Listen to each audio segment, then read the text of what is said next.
আসসালামু আলাইকুম ওয়া রাহমাতুল্লাহি ওয়া বারাকাতুহু। আলহামদুলিল্লাহি রাব্বিল আলামিন ওয়াসসালাতু ওয়াসসালামু আলা আশরাফিল আমবিয়াই ওয়াল মুরসালিন নবিয়ানা মুহাম্মদ ওয়া আলা আলিহি ওয়া আসহাবিহি আজমাইন, আম্মা বা'দ।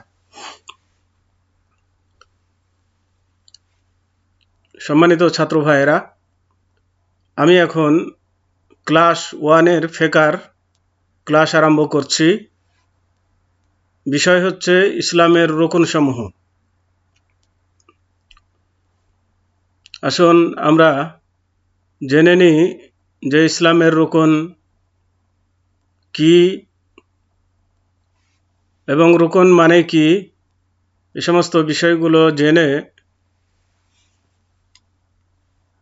আমরা তার গুরুত্ব জেনে সেই অনুযায়ী সেগুলোকে পালন করার চেষ্টা করি। ইসলামের রুকন সমূহ। রুকন বলা হয় কোনো জিনিসের মূল জিনিসকে। যে জিনিসটি সেই জিনিসের মধ্যে না পাওয়া গেলে ওই জিনিসটি নষ্ট হয়ে যাবে। অতএব রুকন মানে হচ্ছে স্তম্ভ বা খুঁটি বা মূল বা আসল জিনিস। তো ইসলামের মধ্যে অনেক হুকুম আহকাম রয়েছে, কিন্তু তার মধ্যে কিছু জিনিস আছে যেগুলো মূল বা আসল।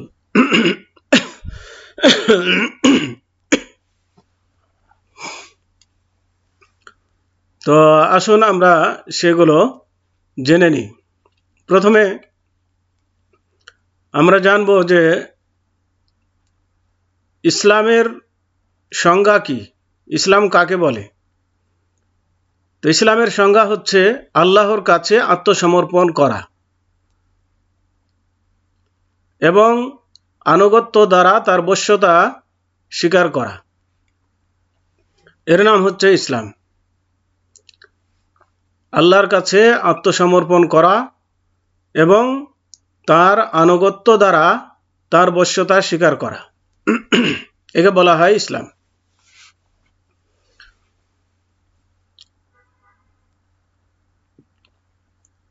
অনেক সময় আমরা বলে থাকি ইসলাম মানে শান্তি। ইসলাম মানে ইসলাম অন্য অর্থে শান্তি বলা যেতে পারে, যেহেতু ইসলাম শান্তির ধর্ম সেই হিসাবে বলা যেতে পারে, কিন্তু ইসলাম শব্দের অর্থ শান্তি নয়। ইসলাম মানে আনুগত্যের বা বশ্যতার গর্দানকে অবনমিত করা, ঝুঁকিয়ে দেওয়া বা মান্য করার নাম হচ্ছে ইসলাম। ইসলামের রুকন 5টি, যথা সাক্ষ্য প্রদান করা যে আল্লাহ ব্যতীত কোনো সত্য মাবুদ নেই এবং মুহাম্মদ সাল্লাল্লাহু আলাইহি ওয়াসাল্লাম তাঁর রাসূল, এই সাক্ষ্য প্রদান করা। তাহলে ইসলামের 5টি স্তম্ভের মধ্যে একটি স্তম্ভ হচ্ছে আল্লাহকে একক মাবুদ হিসাবে, সত্য মাবুদ হিসাবে সাক্ষ্য দেওয়া এবং মুহাম্মদ সাল্লাল্লাহু আলাইহি ওয়াসাল্লাম আল্লাহর রাসূল হিসাবে সাক্ষ্য দেওয়ার নাম। 2 নম্বর হচ্ছে নামাজ প্রতিষ্ঠা করা, তার মানে নামাজ আদায় করা, নামাজ পড়া। 3 নম্বর হচ্ছে যাকাত প্রদান করা। যাকাত প্রদান করা তার মানে যে সমস্ত মালে আল্লাহ রাব্বুল আলামিন যাকাত ফরজ করেছেন, তো নির্দিষ্ট পরিমাণ মাল হলে, নেশাব পরিমাণ মাল হলে, সেই মালে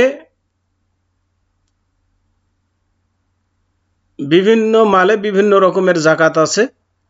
যেমন মনে করুন যে টাকা পয়সায় শতকরা 2.5 টাকা করে, এবং গবাদি পশুর আলাদা নেশাব আছে, সেই পরিমাণ হলে সেখানে দিতে হবে।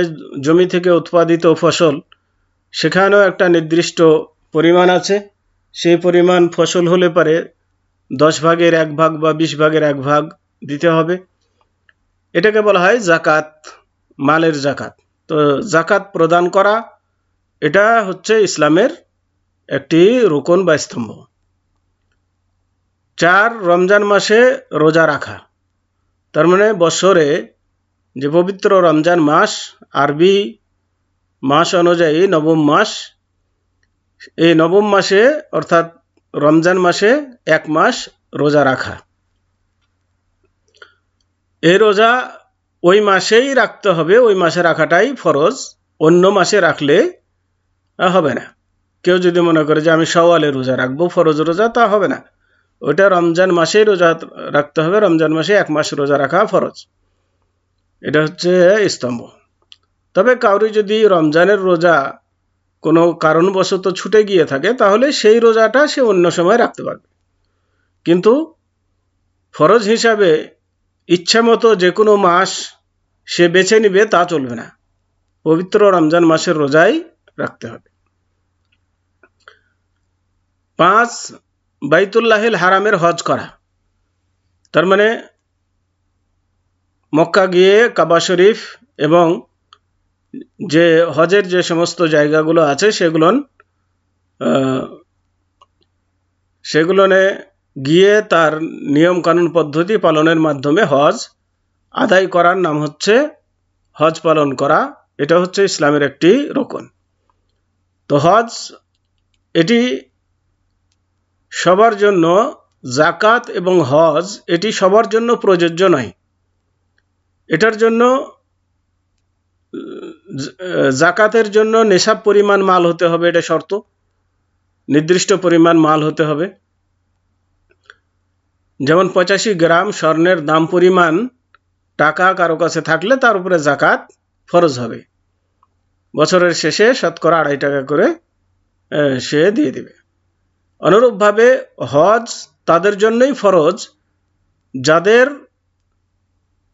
মক্কা গিয়ে হজ পালন করে আসার মতো সঙ্গতি রয়েছে এবং যতদিন হজ করতে লাগবে ততদিনের খরচ বাড়িতে রেখে যেতে হবে। তার অধীনস্থ যারা আছে তাদের খরচগুলো রেখে যদি অতিরিক্ত মাল দিয়ে সে মক্কায় গিয়ে হজ করে ফিরে আসতে পারে, তাহলে তার উপরে হজ ফরজ, নচেত অন্যদের উপরে ফরজ নয়। যারা দিন আনে দিন খায়, এদের উপরে হজ ফরজ নয়। তাহলে ইসলামের এই 5টি স্তম্ভের মধ্যে 3টি স্তম্ভ সবার উপরে ফরজ। মানে প্রথমত সাক্ষ্য প্রদান করা, এটা সবার উপরে ফরজ। তারপরে নামাজ প্রতিষ্ঠা করা, এটা সবার উপরে ফরজ। তারপরে রমজান মাসে রোজা রাখা, এটা সবার উপরে ফরজ। কিন্তু এই 2টি যাদের নির্দিষ্ট পরিমাণ মাল আছে তাদের উপরে ফরজ, তাছাড়া নয়। এবার আসুন রুকনগুলোর বিস্তারিত আলোচনা। প্রথম রুকন হচ্ছে সাক্ষ্য প্রদান করা। তো সাক্ষ্য প্রদান করা এই মর্মে আল্লাহ তাআলা বলেছেন, ওমা খলাকতুল জিন্না ওয়াল ইনসা ইল্লা লিয়াবুদুন, যে আমি মানুষ এবং জিন জাতিকে আমার একত্ববাদের ঘোষণা দেওয়ার জন্যই সৃষ্টি করেছি। এখানে লে ইয়াবুদুন মানে লে ইউহিদুন, মানে তারা যেন আমার একত্ববাদের ঘোষণা দেয়, এই জন্য আমি সৃষ্টি করেছি। তাহলে এখান থেকে বোঝা গেল যে সাক্ষ্য প্রদান করা এটা আমাদের উপরে কি ফরজ বা ওয়াজিব। আল্লাহ রাব্বুল আলামিনের ওয়াহদানিয়াতের একত্ববাদের ঘোষণা দেওয়া আমাদের উপরে ফরজ। এখানে লিয়াবুদুন এর মানে এখানে করা আছে আমার ইবাদত করার জন্যই আমি মানব ও জিন জাতি সৃষ্টি করেছি। তো এখানে ইবাদত বলতে এখানে এই লিয়াবুদুনের ব্যাখ্যা তাফসিরের মধ্যে লিইউহিদুন করা হয়েছে, তার মানে একত্ববাদের ঘোষণা দেওয়া। তার মানে আল্লাহ রাব্বুল আলামিন যে একক উপাসনার মালিক এই ঘোষণা প্রদান করা এবং এই ঘোষণা অনুযায়ী কাজও করা। তিনি আরো বলেন যে কুল ইন্না সালাতি ওয়া নুসুকি ওয়া মাহইয়ায়া ওয়া মামাতি লিল্লাহি রাব্বিল আলামিন, যে হে মুহাম্মদ সাল্লাল্লাহু আলাইহি সাল্লাম আপনি বলুন যে আমার নামাজ, আমার কুরবানি, আমার জীবন ও মরণ বিশ্ব প্রতিপালক আল্লাহর জন্যে। সূরা আল আনআম 162 নম্বর আয়াত। তাহলে এখান থেকে আমরা সাক্ষ্য প্রদানের বা আল্লাহর ইবাদতের প্রমাণ পেলাম। ইবাদতের সংজ্ঞা, ইবাদত কাকে বলে? আপনাকে যদি বলা হয় যে ইবাদত কাকে বলে বলুন, তাহলে কি বলবেন? তাহলে তার সংজ্ঞা আমাদের অবশ্যই মনে রাখা দরকার। সংজ্ঞাটি হলো এই: ইবাদত হলো ওই সকল প্রকাশ্য ও অপ্রকাশ্য কাজ ও কথা যা আল্লাহ তাআলা ভালোবাসেন ও পছন্দ করেন, সেটি হচ্ছে ইবাদত। মানে ওই সকল কথা এবং কাজ যেটি আল্লাহ পছন্দ করেন এবং ভালোবাসেন, সেটার নামই হচ্ছে ইবাদত। এই সংজ্ঞাটা যেন সবার মুখস্থ থাকে। শাহাদাতের শব্দাবলী, অর্থাৎ আপনি সাক্ষ্য যে দিবেন, কিভাবে সাক্ষ্য দিবেন তার শব্দগুলো এইরকম হবে: আশহাদু আল্লা ইলাহা ইল্লাল্লাহু ওয়া আশহাদু আন্না মুহাম্মাদার রাসূলুল্লাহ। কোন কোন জায়গা আছে ওয়া আশহাদু আন্না মুহাম্মাদান আবদুহু ওয়া রাসূলুহু। যাই হোক, আমি সাক্ষ্য দিচ্ছি যে আল্লাহ ব্যতীত কোনো সত্যিকার উপাস্য নেই, এবং আরও সাক্ষ্য দিচ্ছি যে মুহাম্মদ সাল্লাল্লাহু আলাইহি ওয়াসাল্লাম আল্লাহর রাসূল। দ্বিতীয় রুকন হচ্ছে নামাজ। তো দ্বিতীয় রুকন নামাজ। এই নামাজের ব্যাখ্যা বা বিশ্লেষণ পরে আসবে বিস্তারিতভাবে, এটা পরে আলোচনা করা হবে, এই জন্য এখানে করা হয়নি, এটা শেষের দিকে আলোচনা করা হবে। তৃতীয় রুকন হচ্ছে যাকাত প্রদান করা। যাকাত প্রদান করা, আল্লাহ তাআলা এই মর্মে বলেন, ওয়া আকিমুস সালাতা ওয়া আতুজ যাকাতা ওয়া আতিউর রাসূলা লাআল্লাকুম তুরহামুন। অর্থাৎ তোমরা নামাজ কায়েম করো, যাকাত প্রদান করো এবং রাসূলের আনুগত্য করো, তাহলে তোমাদের প্রতি রহম করা হবে। তো এখানে এই আয়াতের মধ্যে সূরা নূর 56 নম্বর আয়াত, এই আয়াতের মধ্যে আল্লাহ রাব্বুল আলামিন যাকাত দেওয়ার নির্দেশ দিচ্ছেন। অতএব যাকাত প্রদান করা আমাদের জন্য অপরিহার্য। এটা আল্লাহ রাব্বুল আলামিনের পক্ষ থেকে অপরিহার্য নির্দেশ, যেটা ঐচ্ছিক না। যাকাতের সংজ্ঞা। যাকাত কাকে বলে? কতিপয় শর্ত সামনে রেখে সম্পদের অপরিহার্য সাদাকা নির্দিষ্ট সময়ে নির্দিষ্ট সম্প্রদায়ের জন্য আদায় করাকে বলা হয় যাকাত। আবারও বলছি, কতিপয় শর্ত সামনে রেখে, তার মানে যাকাতের জন্য কিছু শর্ত সাপেক্ষে যাকাত। সবার উপরে যাকাত ফরজ নয়, সবসময় যাকাত দিতে হবে না।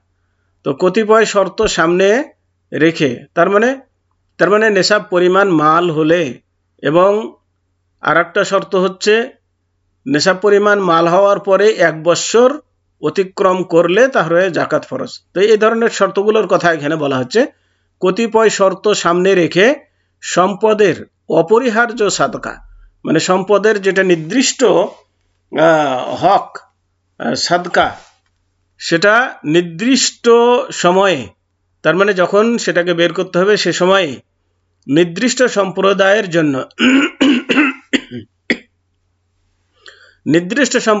জন্য তার মানে 8 শ্রেণীর মানুষের জন্য আল্লাহ রাব্বুল আলামিন যাকাত নির্ধারণ করেছেন।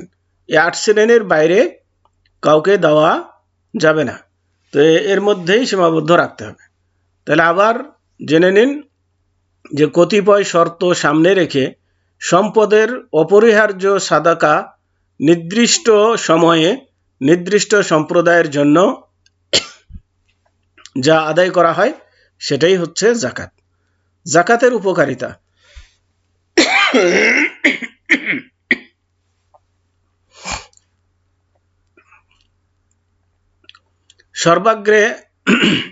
সর্বাগ্রে আল্লাহর বশ্যতা স্বীকার করা। জাকাতের মানে হচ্ছে, জাকাত মানে আল্লাহর বশ্যতা স্বীকার করা, এর দ্বারাতে প্রস্ফুটিত হয়। এটাই হচ্ছে জাকাতের উপকারিতা। তার মানে আল্লাহ রাব্বুল আলামিন যেটা বিধান হিসেবে করেছেন, সেই বিধানকে আপনি পালন করছেন, এর মাধ্যমে আপনি লাভবান হবেন। এটাই হচ্ছে তার উপকারিতা। 2, নিঃস্ব ও অভাবগ্রস্তের সহায়তা করা। তার মানে ইসলাম একটা উদারতার ধর্ম, যা নিঃস্ব এবং অভাবগ্রস্ত মানুষের পাশে দাঁড়ায়। সেই উদারতা এখানে প্রমাণ পাওয়া যায়, এবং জাকাত দানকারীর উদারতার, এবং এর বিনিময়ে সে নেকি বা সওয়াব অর্জন করে থাকে আল্লাহ রাব্বুল আলামিনের কাছে। এটা হচ্ছে তার উপকারিতা। 3, কার্পণ্য থেকে মানুষের পবিত্র হওয়া, মানে জাকাত দেওয়ার মাধ্যমে মানুষ কৃপণতা থেকে বেঁচে যায় ও উদারতার শিক্ষা গ্রহণ করা। এখান থেকে উদারতার শিক্ষা গ্রহণ হয়। তো কার্পণ্যতা মানুষের জন্য একটি খুবই ক্ষতিকর জিনিস। অতএব কার্পণ্যতা মানুষকে জাহান্নামে নিয়ে যায়। তো জাকাত দেওয়ার মাধ্যমে মানুষের মধ্যে এটা দূর হয়ে যায়। মালের যে একটা লোভ, সে লোভটাকে ছাড়তে পারার শিক্ষা পাওয়া যায়। এবার আসুন, যেসব সম্পদে জাকাত ওয়াজিব হয় সেই সম্পদগুলোর নাম। এটা হচ্ছে স্বর্ণ, রৌপ্য, মুদ্রা। এগুলো হচ্ছে এক শ্রেণীর জিনিস। 2 হচ্ছে ব্যবসায়ী সামগ্রী। এটা হচ্ছে আরেক শ্রেণীর ব্যবসায়ের মালপত্র, এর মধ্যে জাকাত ফরজ। 3 নম্বর হচ্ছে চতুষ্পদ জন্তু, মানে গবাদি পশু, যেমন ছাগল, গরু, উট, এই জাতীয় প্রাণী। তারপরে 4 নম্বর হচ্ছে শস্য ও ফল। শস্য মানে জমি থেকে উৎপাদিত ফসল বা ফল, এগুলো নিয়ে এই সমস্ত শস্যাদিতে জাকাত ফরজ। এর বাইরে অন্য কিছুতে জাকাত নেই। জাকাতের হকদারগণ, কাদেরকে জাকাত দিতে হবে? আল্লাহ তাআলা বলেন, ইন্নামাস সাদাকাতু লিল ফুকারাই ওয়াল মাসাকিন ওয়াল আমিলিনা আলাইহা ওয়াল মুআল্লাফাতি কুলুবুহুম ওয়া ফির রিকাবি ওয়াল গারিমিনা ওয়া ফি সাবিলিল্লাহি ওয়া ইবনিস সাবিলি ফরিদাতাম মিনাল্লাহি ওয়াল্লাহু আলিমুন হাকিম।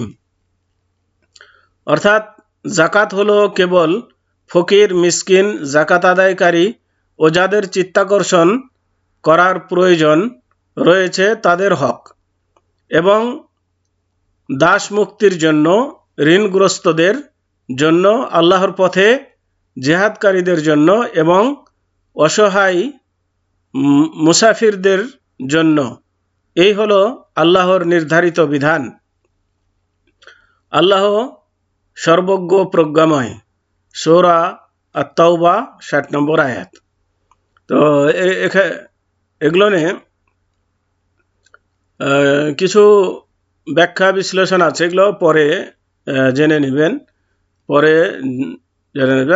এখন আপনারা যেহেতু প্রথম ক্লাসে, সেহেতু এই 8 শ্রেণীর নামগুলো মুখস্থ করে নেবেন। 8 শ্রেণীর মানুষ, যেমন ফকির, মিসকিন, জাকাত আদায়কারী, যাদের চিত্তাকর্ষণ করার প্রয়োজন।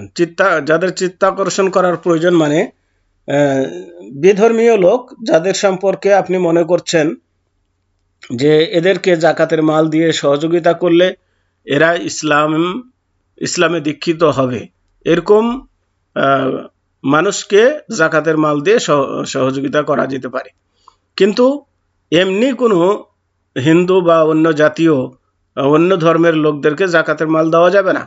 শুধু তাদেরকেই দেওয়া যাবে যাদের ব্যাপারে আপনি আশাবাদী যে তারা কিছু সহযোগিতা পেলে ইসলামে দীক্ষিত হতে পারে, এই ধরনের মানুষকে। তো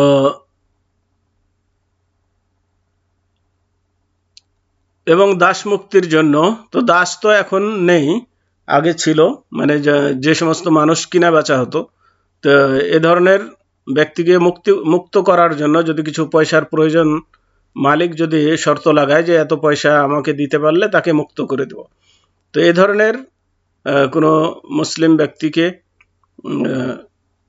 মুক্ত করে নেওয়া জাকাতের মাল দিয়ে।